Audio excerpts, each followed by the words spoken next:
Barrister ASM Shahriar Kabir, আপনাকে আমাদের অনুষ্ঠানে যোগ দেওয়ার জন্য শুভেচ্ছা ও কৃতজ্ঞতা জানাই। আপনি আমাদের সাথে যুক্ত হয়েছেন সেজন্য আমাদের ধন্যবাদ জানবেন।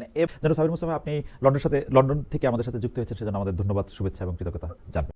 আপনি ভারতের কাছে দস্তখত দিয়ে যদি দেশে আসেন, তাহলে আপনার মৃত্যুর সন্নিকটে। আপনার বাবা রক্তের সাথে তাহলে আপনি বেইমানি করতেছেন, আপনার মায়ের রক্তের সাথে আপনি বেইমানি করতেছেন।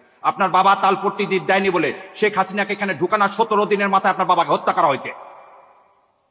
আপনার বাবা পানি চুক্তির আন্ডারে ফারাক্কাকে বলছিল উড়িয়ে দিবে। আপনার মা এই পানির দাবিতে ইউএন পর্যন্ত গেছিল, সেজন্য আপনার মাকে কিন্তু ক্ষমতা থেকে কিভাবে চলে গেছে। আর আমার ধারণা আপনার মাদার ব্যথা এখনো যায়নি। যদি মাদার ব্যথা এখন অনুভব করে থাকেন, বিশ্বাস করেন না ইন্ডিয়াকে, বিশ্বাস করছেন তো মরছেন। আপনার সন্তানের যেদিন জানা যাওয়া দাফন হবে, সেদিন আপনি সাংস্কৃতিক অনুষ্ঠান উপভোগ করতে পারেন। একজন সাংবাদিক তিনি চ্যানেল 24-এ বললেন কি, আমি সাংস্কৃতিক অনুষ্ঠান উপভোগ করছিলাম, যখন শুনলাম প্রথম আলো এবং ডেইলি স্টারে আগুন দেওয়া হয়েছে, আমার গা শিহরিত হয়ে উঠল। আমি তাদেরকে বলতে চাই, আপনার সন্তানের চেয়ে ওই বিল্ডিং এর মূল্য আপনার কাছে বেশি। এই ভারতীয় আধিপত্যবাদ বন্ধ করেন, এই নাটক বন্ধ করেন। আপনি 2.5 ঘন্টা পরে এসে কিভাবে দাউ দাউ করে একটা বিল্ডিং জ্বলতেছে 4 তলা পর্যন্ত, তার মধ্যে ঢোকেন কিভাবে? তাহলে আপনি জানেন কারা আগুন দিয়েছে? এই আগুনের সহযোগী আপনি। নাহলে আপনি এই বিল্ডিং এ ঢুকলেন কিভাবে 2.5 ঘন্টা পর? কত বড় মিথ্যাচার যে সেদিন নাকি ফায়ার ব্রিগেডকে ঢুকতে দেওয়া হয়নি, তাহলে আপনাকে ঢুকতে দিল কিভাবে? আবার এর সাথে আপনি লিঙ্ক করেন কি দাড়ি টুপি। আপনাদের লজ্জা হয় না? যাত্রাবাড়িতে দেখেন, যাত্রা আপনি একটা জিনিস বলেন, সেরাটনে সামনে বিআরটিসি বাসে গান পাউডার দিয়ে আগুন ধরে জীবিত মানুষগুলোকে পুড়ে মারল কে? আওয়ামী লীগ। এই যে এই গত 1 মাসে যত বাস পুড়াইছে কে? আওয়ামী লীগ। বিহঙ্গ পরিবহনের বাস কে পুড়াইছে? আওয়ামী লীগ।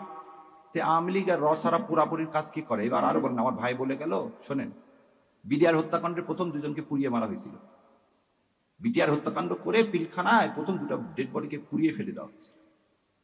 আশুলিয়াতে পুলিশকে কে বুদ্ধি দিল এই ডেড বডিগুলো আমার জুলাই যোদ্ধাদেরকে পুড়িয়ে ফেলা? এই একই কাজ আপনি আবার করলেন। পুড়িয়ে ফেলার রাজনীতি আমরা করি না। আমরা সবসময় বলি কি, এই হাদির কথাটাকে বলি, মৃত্যুর ফয়সাল আসমান জমিনে করে।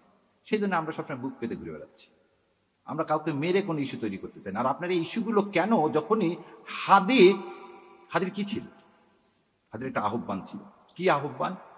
যে ভারতীয় আধিপত্যবাদ থেকে মুক্তি। সেটাকে এই নুরুল কবির সাহেব কি বলেন, উনি